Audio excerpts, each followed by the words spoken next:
This yard-site candle that sits atop Susan Borison's mantle burns in memory of the lives taken on October 7th. So every year on the anniversary of their death, we light a candle. It lasts 24 hours, and it gives us a moment to pause and think about the person we lost. It's been a challenging year, one that still hurts as deeply as the day it happened. Today is it's so loaded on so many levels. Like it's so hard to figure out, what are you grieving?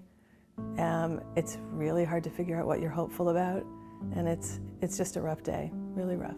Because the situation isn't over, and loved ones in Israel are still fighting to stay alive. I have two sister-in-laws and a sister, and my brother's daughter lives in Israel. Tel Aviv, they spent 3 different times going into safe rooms today. For them, it's an everyday reality, something hard for Susan to process on her trip to Israel back in January. We saw the Nova exhibit, which was in Tel Aviv at the time. I really took 2 steps over to tents that they had replicated of people who had been murdered, and messages that loved ones had put by the tent, and it gutted me. It gutted me. That such terror happened in a homeland with deep connection to the Jewish faith. So when you've only heard about it and you've only read about it and you've never been there, you still feel connected.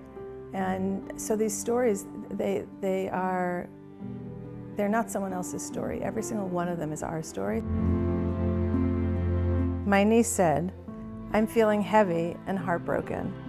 I wish I could say hopeful, but hope feels a bit far away today." For the first time in her life, Susan says she's experienced anti-Semitism and fear for her safety.